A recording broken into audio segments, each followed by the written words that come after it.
Coming down today. um, Today's about alcohol. Woo, big one. But that's good.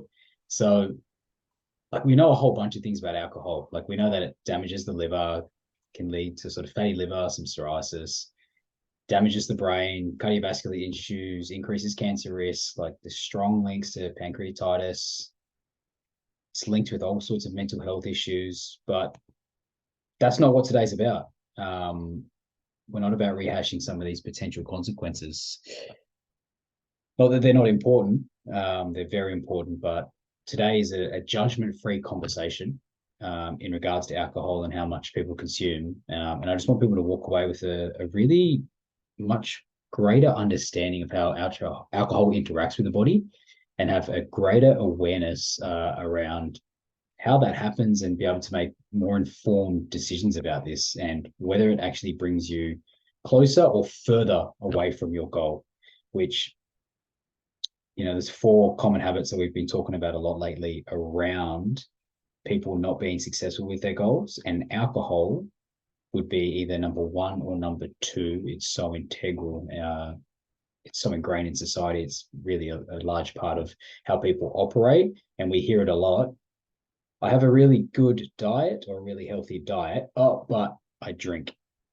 And let's get into a bit of myth debunking today on whether we can still consider a good diet and alcohol a part of the same diet, and if not, what the reasons are. So let's look at the stats. Let's kind of see the lay of the land. So 5% of people in Australia drink every day. So that's 7 days a week. 7%, 5 to 6 days a week. 11%, 3 to 4 days a week. And 17%, 1 to 2 days a week. We zoom out a little bit. 13% do 2 to 3 days a month, and 23% do 1 day a month. So it's reasonably prevalent. If we actually add up all the percentages, it ended up being somewhere in the guts of 80% of Australians will drink monthly. If we look at some of the ABS data, it's 1 in 4 Australians 18 and above exceed the recommended guidelines, which is 25% did that. Unfortunately, the recommended guidelines are 4 standard drinks daily, which is way outside the actual optimal health range, which we'll get into later. So the concept of, what we like to talk about in terms of alcohol, it's kind of the dosage and the timing that make the poison. The question is, how much is too much and how often is too often? It's a question I'll answer in a little bit. So how does alcohol work and how does it create the effects it does? Well, it's a GABA agonist. So it affects GABA, which is our chief inhibitory neurotransmitter. So its principal role is to deal with reducing neural excitability throughout the nervous system. So as we drink alcohol, we affect GABA, and it actually depresses and calms and relaxes the nervous system. So alcohol, let's get into some physiology. Alcohol, known as ethanol, is primarily broken down in the liver. Alcohol dehydrogenase converts ethanol to a substance called acetaldehyde, which is really toxic.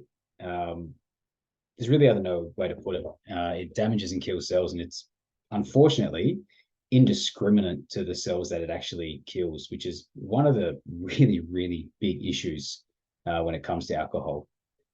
You can further break this down. So acetaldehyde can be broken down to acetate.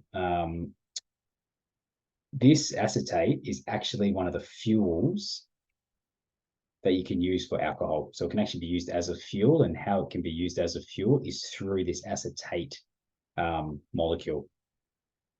So unfortunately, alcohol just affects pretty much all the cells. It can kind of get everywhere. It has a massive amount of cascading effects, and it's pretty amazing actually the amount of damage it can do. But unfortunately, it's dangerous, and it causes substantial stress to us and to the cells. Feel free to throw it in the chat. Is anyone in here actually completely alcohol free or has been?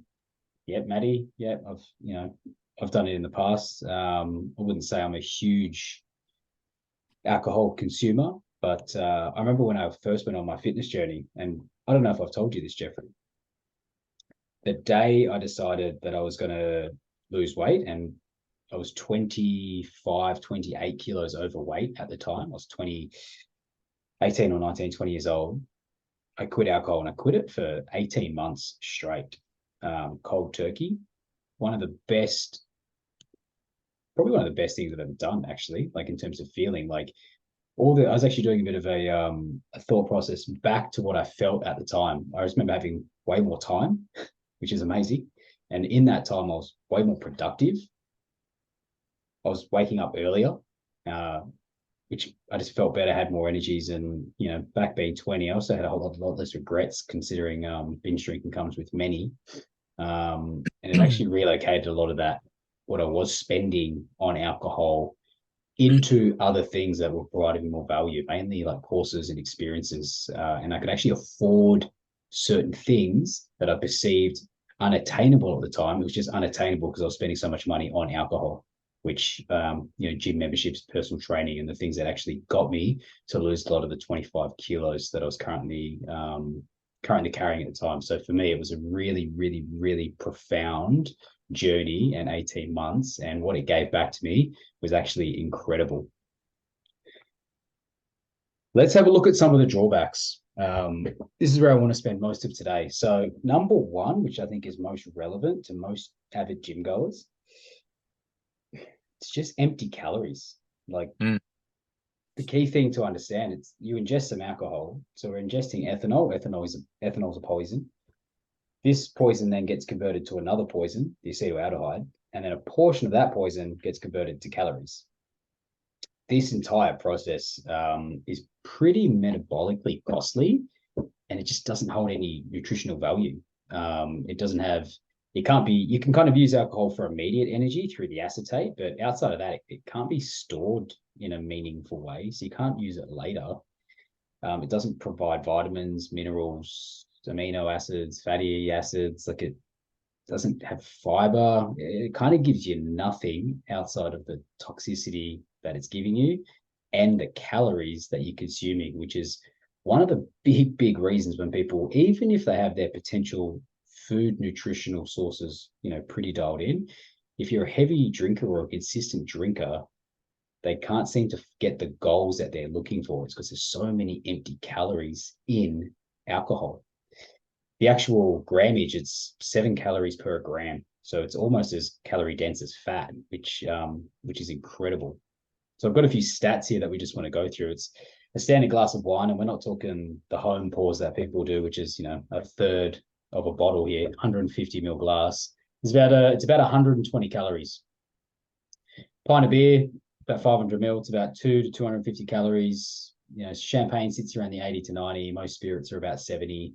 Most mixers will differ between like 40 to 60 calories per 100 ml that aren't soda, really. So, there's a whole lot of numbers there, but let's just kind of break down what that kind of means on a daily basis. If someone's having just 2 drinks a night, 2 glasses of wine or 2 beers, that's somewhere between 250 and 500 calories just on those two, which is about 10 to 20% of your calorie target just for the day, which is tremendous.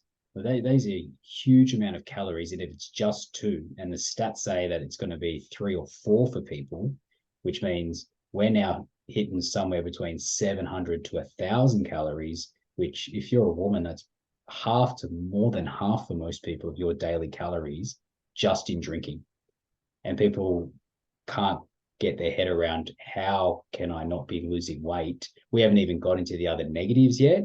Purely as a calorie basis, it is really putting people behind the 8 ball, which is tremendous. And if we think most slices of bread are somewhere between 75, 80, 90 calories per slice. A glass of wine is 2 slices of bread. And if you're having 4 glasses of wine, that's 8, 9, 10 slices of bread extra per day, which is not saying people would logically do in terms of their food that they're consuming, but via the calorific beverage of alcohol, they do it easily like that without even thinking, and they can't quite piece together why they can't shift the weight. So Any questions around that, or any thoughts around the emptiness of the calories coming from alcohol? Is my microphone working yet? It certainly is crystal clear. Finally. That's a good reminder. Like I'd forgotten just how calorie dense alcohol was, and I think people think because, particularly if you're drinking, say, a glass of white wine, because it's kind of clearish looking, like almost like water, just don't realize how many calories are in that. I knew it, but I'd kind of forgotten it. Yeah, we get it a lot. Like people are always looking, is there a better version of alcohol? What's the best one? I'm just drinking vodka, or it's just a neat whiskey, or whatever it is. And alcohol is just alcohol at the end of the day. Mm. And the grammage that's coming with it is dictating the calorie, or um, the calorie amount of that drink. And I didn't even throw in, we know a lot of people that love to go out and have a few cocktails, but there's cocktails that are in the 3, 4, 600 calories per drink, which they're having 2 to 3 of those on a nice night out, or regularly on a Friday. There's your whole day in 3 drinks. It's mind blowing. So we get to this. There's two. I'll get to another one actually, because this is a really important holistic one, which is the gut liver brain axis. So you got your brain, you got your gut, and you've got your liver. And as we just discussed, the alcohol goes into the stomach, gets processed and metabolized in the liver, and they all talk to each other through a combination of nerves and chemical signaling. The liver, being the first site of this alcohol, then sends some signals to the brain and to the gut, and the disruption to your microbiome from this is tremendous. So you've got these microbiota that live in your, or take residence in your gut, is kind of how I like to think about it. And they do a lot of our chemical signaling. They do a lot of the serotonin production. They do a lot of byproducts that benefit our health and are integral to our health, which is why we care so much about gut health at Fifth Element. As we discussed, alcohol is really indiscriminate in how it goes about its business, which is super nice of it, but unfortunately, it kills anything that it wants. And especially in the gut, the microbiota are really susceptible to the alcohol, which cause a whole bunch of dysbiosis. It also gets through a whole bunch of the layers of your gut lining, which is also not ideal. It is really great at causing, initially as you drink, you'll get a really acute leaky gut, which then it'll pry open the epithelial cells, or the small cells that actually line your gut on these microvilli that move all the food through your gut and help with the absorption. They pry that open, which then exposes your gut to the bad bacteria that we don't want. So it kills the good gut bacteria, gets rid of some of the good ratios that we're looking for and the positives there, pries the gut open, exposes us to the bad bacteria. And then what that does is it creates a whole bunch of pro-inflammatory pathways in the body and creates a pro-inflammatory environment. And it also stimulates the HPA axis. And then you start to get fight or flight mechanisms, which then releases adrenaline and cortisol. And we start that whole pathway, which is also not ideal, especially because that'll consistently cause more inflammation in the gut. And that's just acutely. This done regularly, multiple days of the week, will lead to some form of leaky gut syndrome, which will have hormonal issues with your hormones from it, issues with your microbiota and the ratios in your gut, but also constant chronic inflammation that will impede your digestion. They call it a 2-hit model, which isn't a great anything. You don't want anything to be described as 2-hit model. And the way that they consider it is 1 + 1 actually equals 4, because it gets exponential with these sort of models. Now, the next two are sort of the two big heavy hitters that I consider with alcohol. It's the inhibitions around food. So by drinking alcohol, you lower your inhibitions. So whatever willpower people have and have managed to scrounge up and they're really good about it, as soon as they drink, it's gone. And then they have whatever their thing is. It's desserts, it's the chips, it's the fried food. Is these days there's Uber Eats, and that thing just burns a hole in your pocket. So that is really one of the biggest ones. And that HPA axis stimulation that we just talked about is also further helping this cascade, along with some of the inhibitions that happen in the brain when we drink alcohol. Last one. So the biggest one is sleep. And it's tremendous. The effects on sleep are profound. You don't sleep the same sleeping without alcohol as you do with alcohol. It's they call it a pseudo sleep with alcohol. It's like a low hypnotic trance that you have multiple bouts of waking up, which you may not be privy to while you're not consciously awake, but you're not sleeping, so to speak. So it actually can help increase sleep latency, which gets you to sleep, which is why people have a couple of drinks at night or a nightcap. But unfortunately, it has really, it dismantles the whole architecture of your sleep. So you have more fragmented sleep. It stimulates your fight or flight mechanisms, which promotes waking chemicals, and it decreases your REM sleep. And that helps, it kind of happens towards the later ends in the night. So what happens is, and that whole process, it's like that creates a spiral of escalation. Less sleep, less good quality, you wake up more fatigued, you become more dependency on other things in the morning, namely coffee, which keeps you alert, which means you need something to suppress you in the evening the next day, which means you'll probably need alcohol again. It also means you'll probably be more stressed as you wake up because your stress pathways will be completely different, which means as we get to the end of the day, we'll probably need to drink again to mitigate some of those stress, which is where the spiral is. The stats say that any moderate alcohol, two a day for men and one a day for women, you can decrease your sleep quality by up to 24%. And anything above that, so more than two or more for men or more than one for women, it can go as up as high as 40% decreased sleep quality, which is huge. It's interesting. The tool that we actually use to unwind and reduce stress and reduce our anxiety actually impairs our REM sleep, which is the actual component of sleep we need to emotionally regulate ourselves. Hence, the escalation spiral continues. All right, we might even just, Craig, first time on, what's sort of one thing that you've taken away from those negatives that we were talking about in terms of alcohol? Well, you use the term the double hit, and I think it's looking at these drawbacks. Those empty calories. Actually, for me, perhaps not quite yet, but the empty calories is definitely a thing. But then it's these last three that I reckon probably hit me pretty hard. I reckon that the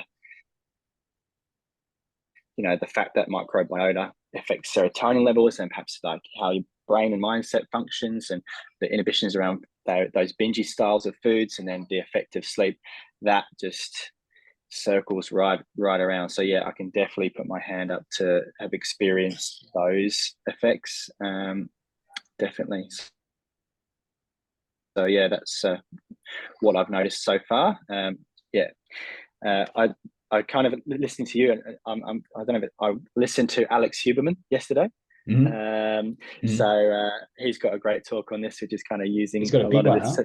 Yeah, 2 hours. So I haven't gone all the way through it, but I like it. I just got straight into that. So yeah, to the recording, people watching the recording it. If you want a big meaty one that's 2 hours long, yeah, get into that one. So I'm only halfway through it. Yeah, Alex Huberman. Love it, mate. I'll go big heavy hitters, right? So like now that we've got all this information, we know that it's not the best for us, but everyone knows that. How do we then put that into practice so we can move ourselves closer to our goal, not further away? And what are the strategies that we use to get there? Like the gold standard is zero alcohol. The data's in. There's zero like physiological benefit to consuming alcohol. Like I wish there was. I know people love it. It helps people feel good potentially initially. It's prevalent in society. Unfortunately, it's actually moving the needle away further from your goal for almost everybody that's consuming it. So the gold standard would be zero alcohol. But the question is, how do we get there, and what are the steps that we can do to potentially get there? So I've got a few guidelines that I'd like to kind of go with, and it's no more than, or through the literature, no more than at maximum 7 drinks a week, and no more than 2 drinks in any one day preferably one, no more than 2 to 3 times a week. And that would be the absolute upper limit, depending on trying to optimize health, if it's not going to be 0. There's a couple of real caveats in there. So getting it out of the way early, 3 hours before sleep, preferably 4, is one of the best ways to have your alcohol, but not have it impact your sleep nearly as much as if you were having it closer to your sleep time. 1 can tend to be manageable. 2, you see a decline in your REM sleep. So that's just what the stats are saying. I have to have a good reason to drink. I have to have a good reason to have more than 2. I have to have an incredible reason to drink more than 2, more than once or twice in a week. So that's kind of my deliberate thoughts around alcohol. So I've got sort of 7 things. So how do I help people, coach them through alcohol consumption with it being so prevalent? Well, 1, you got to have a plan. Like if you're just shooting from the hip, you're just setting yourself up to fail. So how many days in a week do you want to drink? We see people start with 7. That goes to 6, that goes to 5, that goes to 4. And we can do it incrementally over time. So it seems seamless with someone's life, because it really is a habit that we need some structure around. So having that structure and giving yourself some guidelines around it, really helpful. With that, you then need to add in a replacement activity, because if you think when it gets to Friday at 6 o'clock and you've finished work and you need the stress reliever that's been the thing that gives you the full stop in your week, and if you think you're going to have the willpower to just go, I'm not going to drink on Friday, you're setting yourself up to fail more often than not. What I like to do is literally a replacement activity, pencil it in, and even better, get an accountability partner to do it with who can hold you accountable to that activity. Your chances of success go through the roof in doing that. We see it a lot with going to yoga, book it in with somebody, book in a training session, go for a walk. I think we've got They would love them. I'll give them a minute. He'll log out and log back in. It's just He's ended on a big one though. Yeah, hasn't he? It's like putting us all in suspense. Yeah. While he's not talking, Oh, here we go. Am I back? Sorry. Yeah, back. We're back. You had us on the edge of our seats, mate. All right, where did we finish off there, team? Accountability. Accountability partner. Beautiful. Sam, can I interrupt for a second? Absolutely. I don't want to be rude and just drop out. My daughter's in a show. If I don't run in now, they'll close the doors. I'll miss out. So I'm not being rude. I've just got to get into the show. So thanks for a good talk. Enjoyed it. No problem, mate. So the accountability partner team. So super integral. Choose the right partner, for instance, one that shares the same goals and wants to actually help you keep you accountable, and choose that in. The other one is, even if you've had a tough week, and here's one that works really well for people. You've had a tough week, you feel like you need a drink. This works for a lot of different habits. What I like to do is insert that habit still. So I'm going to go walk my dog. I'm going to run the block. I'm going to go and do a yoga session. I'm going to hopefully go and do that with somebody, debunk about my stressful week, so I get connection and community all at the same time. And then even still, if you get back and you want the drink, you've at least done something that's tremendously positive and not just defaulted to an old habit. And what we know is, by taking the time to think through it and letting your brain catch up to the emotion of the habit, you'll more than likely not do the habit anyway, which is a real big win, especially based after a positive task that you've reintroduced in terms of movement or yin-based activity. And even if you did do it because it's been a particularly stressful week, you've done a positive anyway. So there's no negative to doing that. It's all positive. In terms of actual alcohol, my actual favorite things is it's kind of 3. It's either, if you have to have a thing in your hand all the time, get a alcohol that's not as alcoholic, because it's going to have less effects for you. That way you can drink more, but you're not going to have more of the effect. There's no point having a really heavy alcohol drink that you're going to drink 3 or 4 quickly.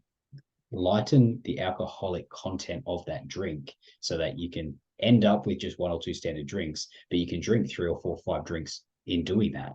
And that way you've severely reduced the amount of alcohol in your system based on that. The other one is, if you want to go the complete other way, which is choose a sipping alcohol that you can only sip.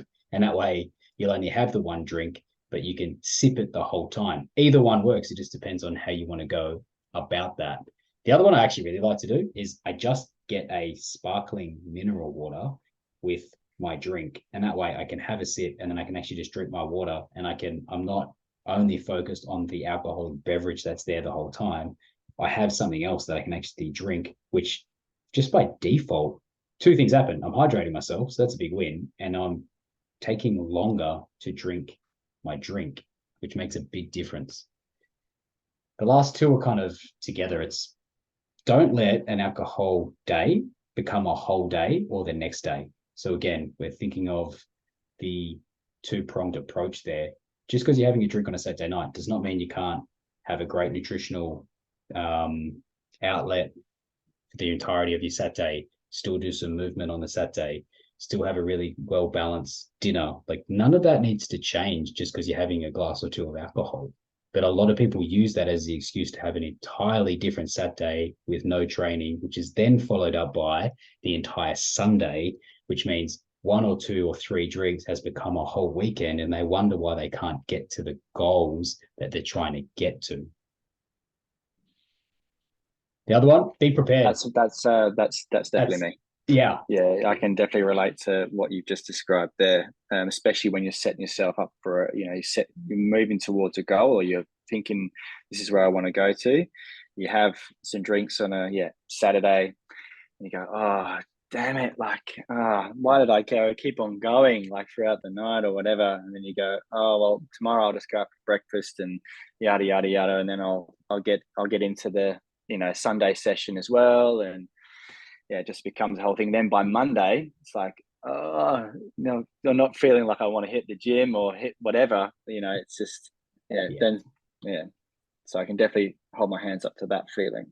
The compounding effect's huge and what we see all the time. And if we can actually make your Saturday just a standard Saturday that would have all the benefits that you would normally do. And then again, I would choose an accountability partner to do something with early Saturday morning that can help keep you accountable to either get you up and into Sunday and just leave Saturday where it was, or help you when you're in your Saturday, make slightly different choices to be, slightly fresher on that Sunday. I think that'll work well on the Friday, like the Friday night. So then if I know I've got accountability, I've got to be up and about on Saturday morning, then it's like, well, I'm not going to get toasted on Friday night. I'm just going to might just set up the whole weekend. Yeah, absolutely. Not that it's an excuse to, go and drink heavily, but there's a really easy supplement regimen that works really well. And what I like to do the night of is I like to take a B complex because it helps actually break down the alcohol in the liver, which is quite nice. 2 capsules of those, the night of drinking. You can take some activated charcoal in there. You can take a 600 to 800 milligrams of magnesium. Magnesium gets really depleted, with alcohol intake. Alcohol is acutely like diuretic, and you lose a lot of magnesium over the night. So, and it's one of the reasons that you get the hangover the next day is that magnesium deficiency or lack thereof in the morning. So those 3 alone will help. And then in the morning, I love one of the reasons that you're a bit down with your hangover as well is a lack of epinephrine and dopamine in the morning. So, an up-regulating breath work or, potentially some cold exposure will really help that. And it'll actually stimulate your CNS, which will be really beneficial. And I also like to just add in some electrolytes, about a liter and a half of water, and I'll probably take a probiotic just to help my gut from some of the damage that may have been caused from some of the alcohol the night before. And then I make sure that my breakfast and my next day are as crystal clear back to what I expect to be a normal day for me. And that's just a set in stone activity that I do. I normally go and walk my dog because he gives me the reminder that why should he have to suffer for the choice that I made potentially the night before? He still wants to go and wag his tail down at the park and have the ball thrown for him. So I'm going to do that regardless of what happens the night before. It's really great stuff, Sam. Really enjoyed that. Thank you, Matty. Anyone got anything they'd like to add or share, we've got a couple of minutes, but I'm mindful of everyone's time this late on a Wednesday evening. That gave me a lot to go on. Thanks, Sam. Perfect, Craig. If you need anything, mate, just reach out. And thanks very much for joining me tonight, guys. I really hope you got something. And my couple of takeaways would be: alcohol is alcohol. Make sure you've got a tally that you want to live by for the day. Make sure you've got a tally that you want to attach that to for your week for your alcohol.